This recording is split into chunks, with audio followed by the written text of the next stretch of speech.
Hey guys, it's Mr. Vise with the Unit 4 Lesson 9 Classwork video. So first off, we have a new standard that we're covering this week. We're going to be solve a system of linear equations, and the objective is I can solve a system of equations using algebra. Okay, which is different from what we did before when we were using graphing to solve them. So for today, I have a warm up, and I'm going to get rid of these tools.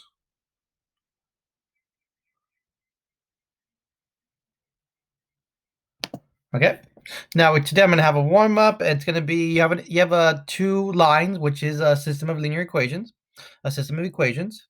We're going to highlight true or false for each statement based on the two lines above. Okay. So the first statement is slope is run over rise. Run over rise. Doesn't sound quite right. Slope is rise over run. Just remember that. The slopes for the two lines are 1 and 2. Let's look at slope. Remember that these are linear equations. So we have y equals mx plus b, where the m is the slope, and it's the number in front of the x, so slope is 2 here, slope is -1 here, so that would be false.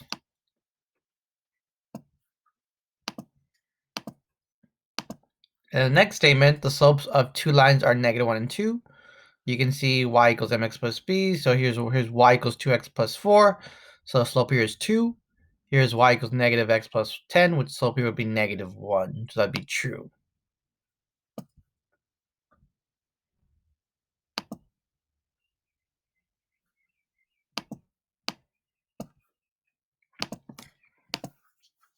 Both y-intercepts are positive.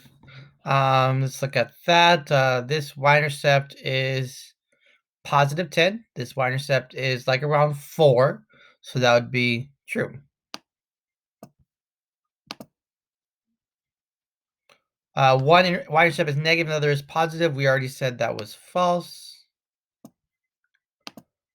Let's see.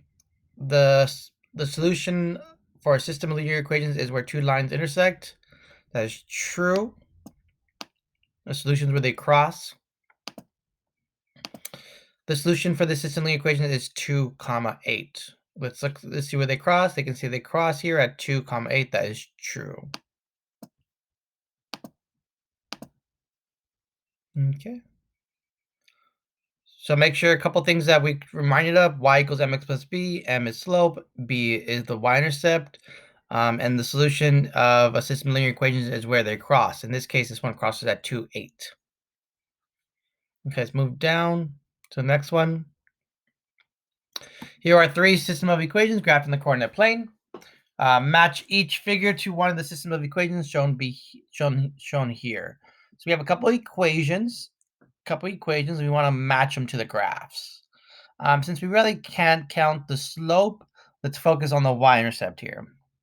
So here, the y-intercept is about 5 and 20. So let's look at that. Here, 5 and 20. So this is graph A. Over here, this y-intercept is -10 and -1. So let's look at this. These are both positive, so it has to be C. You can see -10, yep, and then -1 here, yep. So this would be C. And this one 12 and 27. Let's see, 12, 27, and 12. That looks about right. So it'd be D, right? So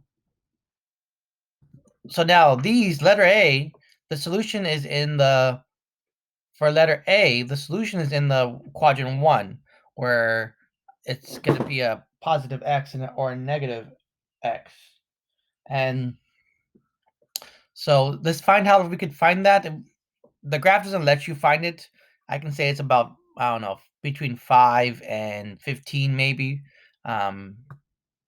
is where the solution lies. X being 5 and y being 15. But now let's look at if we could find that algebraically. So we can do is we could think about, we want to know where they cross. So when they're equal. So we want to know when they're equal. We want to know when the two equations are equal. And equations are defined by y. So we want to know when both y's are equal to each other. Okay, so let's do some work. So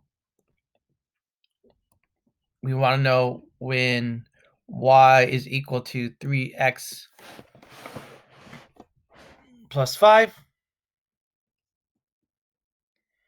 and y is equal to negative 2x plus 10. And we want to see where they're equal. So what we're going to do is we're going to set them equal to each other. Okay? We're going to set y equal to y. So this y is going to get replaced with 3x plus 5. Right, this y here is going to get, we're going to put, instead of putting y, we're going to put 3x plus 5 because we want to know when they're equal to each other. Because this is like the equation part of that. And then over here, we're going to highlight that. And we want to know when they're equal to each other. So we're going to have 2x plus 10. And then, so that's the second step. First step is to set y equal to y. Substitute plus 10. After that, I'm going to add 2x to both sides. So I want to isolate the variable. So equals 10. I'm going to move my camera real quick. Whee! So there, I'm going to type that in. 5x is plus 5 is equal to 10 because I moved over the 2x to both sides. Now I'm going to subtract 10 because I want to get the 5x by itself. 5x equals 5. Wait. Got to make an adjustment real quick. Here is a plus 20. So I put a plus 10 there. So I'm going to have to put a 20, which doesn't change the answer a whole lot. So we're going to do 20, so that'll be 15. Let's change that over here. So that's a very common mistake too, is not writing the problem right. Very common mistake. So make sure that you copy the problem right when you're doing it on your paper and pencil. So we're going to divide by 5, both sides. X equals 3.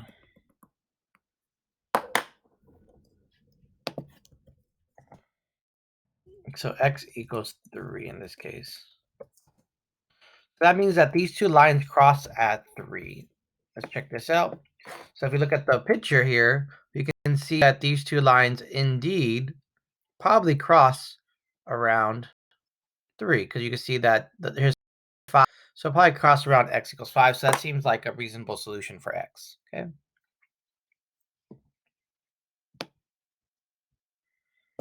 So for the next one, you want to do the same thing, and we're looking at this graph now. So this answer, this should be a negative answer, and it should be from between negative 10, negative 15, and negative 10 should the answer be from the looks of the graph. So set y equals to y. In this case, our first y is 2x minus 10. Our second y is 4x minus 1. Double check that. Yep.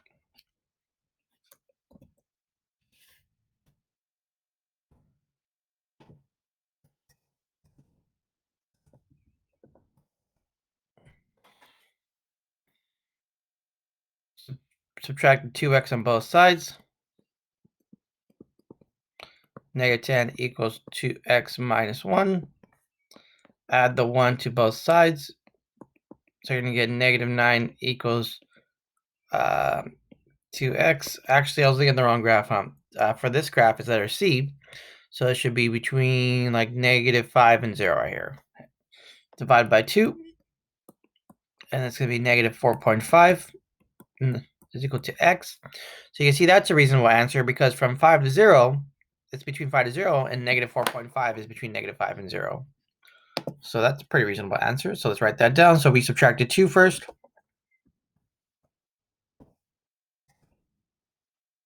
2x minus 1. And then we added 1 to both sides. So we're going to get negative 9 equals 2x. Then we divided by 2 on both sides, and we get negative 4.5 is equal to x. Okay. So our last one, I put a B because last one, the graph is graph B. And so what we're going to do there is we're going to so looking here. So this answer between -15 and -10 for sure for the last one. So it does have a decimal, and I'm going to be incorporating decimals more often. So don't get afraid of decimals. Just think of them as change. That's how I like to think of things, decimals, as just money, especially if it's a decimal that is between 0 and 0.0 to 1. So 2x plus 27. So now I did my y equals y. This is the first y on this side. This is the second y on this side, right? Okay, now I'm gonna write that down. So y equals y. First y is 0.5x plus 12 equals 2x plus 27. So the next thing I'm gonna do is I'm gonna subtract the decimal number over, and just think of it like change, right? So you have $2. You buy something worth 50 cents. You're gonna have $1.50 left, right? Okay. So 12 equals 1.5x plus 27. Subtract 27 on both sides. You get -15 equals 1.5x.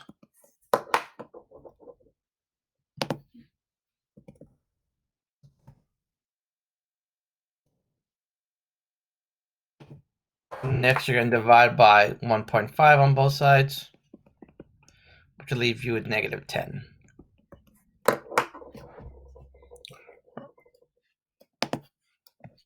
So -10 is equal to x, which is reasonable in this case because you can see in this graph here, the last equations represent this graph, so that'd be -10, which is in that range that's it's showing. Okay, so let's go scroll down a little bit. So now, for the next section, we're going to match each system of equations to its graph based on the solved system. So we're going to match here. So you can see the system here. They set them equal to each other, and then they solved. And in this case, you can see they solved for x equals 3, so that's a 1 solution. So what that means is that the graphs have crossed, right? They have crossed that x equals 3, and you can see graph B is a graph of intersecting lines, so that's graph B. So system B, they ended up with a no solution answer, so that means that they should never cross. So that would be graph C. And then for infinitely many solutions, that means that they're the exact same line, that they're always on top of each other, and that would be graph A. You can see that these are red and blue lines, and you can see red and blue makes purple, so that's why it looks a little purple for graph A. So in general, a system of linear equations with one solution is intersecting lines. A system of linear equations with no solution is parallel lines. A system of linear equations with infinitely many solutions is the same line. Is the same line. Okay. So remember that. So if they have a solution, they cross, they're intersecting. If they don't have a solution, that means that they're parallel, like that, parallel. And if they're infinitely many solutions, that means that you're going to be laying on top of each other like that. So they're the same line, essentially. Okay, last section. Practice, practice, practice. So we have a couple of practice problems. In this case, we're going to solve the problems, and then we're going to decide what's the answer for how many solutions does it have? And what kind of graph style does it have? Like, is it intersecting, parallel, or is it the same lines?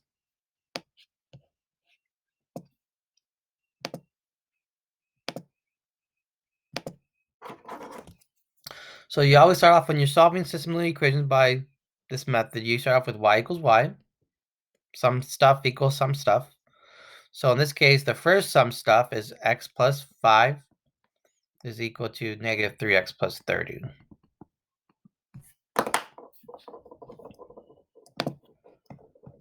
So y equals y.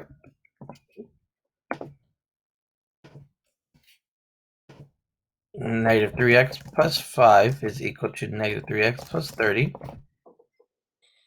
And so next step is you're going to add 3x to both sides, and then the 3x's are going to cancel out. So you're left with the statement phi equals 30. And so that means that this is a no solution answer. And so there'll be no solutions. That means that they're parallel. Right?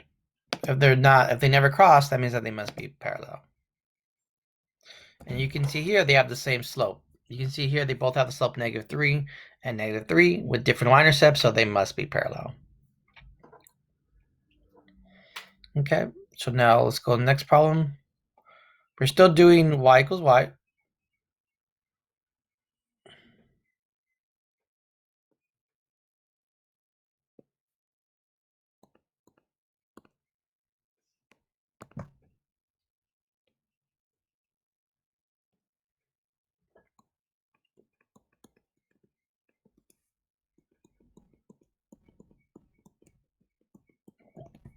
So 2 times x is 2x. 2 times negative 5 is negative 10. Plus x equals 4x minus 1.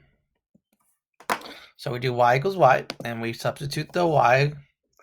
You do have to do a little distributive property here, which isn't a big deal.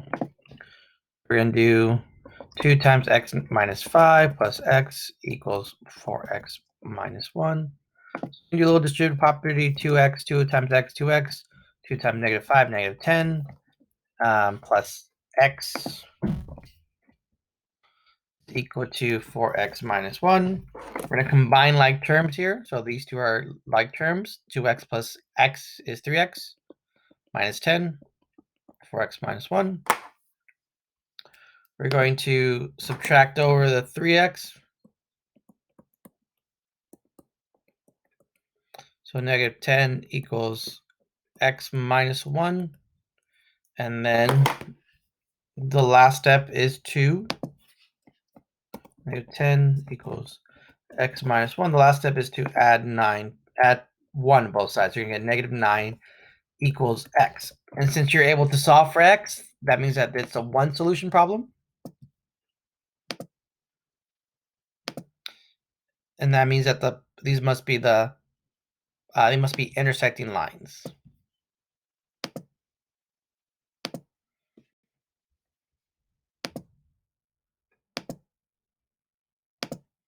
Okay. So let's do the last problem. So y equals y. So 2 times x plus 5 plus 2 is equal to 2x plus 12. 2 times x would be 2x plus 10 plus 2 equals 2x plus 12. Combine like terms, 10 and 2, so 2x plus 12 equals 2x plus 12. And at this point, you may stop. If you understand that this is the same thing on both sides, so therefore they must be the same line, and therefore they must have infinitely many solutions, you can go ahead and stop at that point and just stop. But if you need to subtract the 2x on both sides so you guys can understand it that way, go ahead and do that also. But if you have the same thing on both sides of your equation, that means that there are infinitely many solutions to this equation. And type everything in.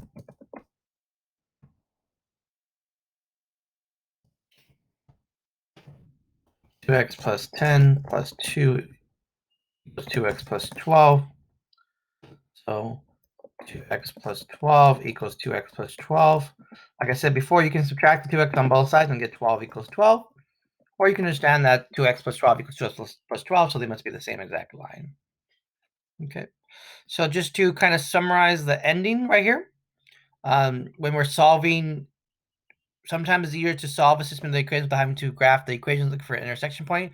In general, whenever we're solving a system of equations written as y equals some stuff and y equals some other stuff, we know that looking for a pair of values x, y, that makes both equations true. In particular, we know that the value will be the same in both equations. That means that you're going to set y equals y or some stuff equal to some stuff. So we can set each linear equation equal to each other and solve for x. In general, system linear equations can have no solutions. In this case, the lines correspond to each equation that they don't never intersect, they're parallel.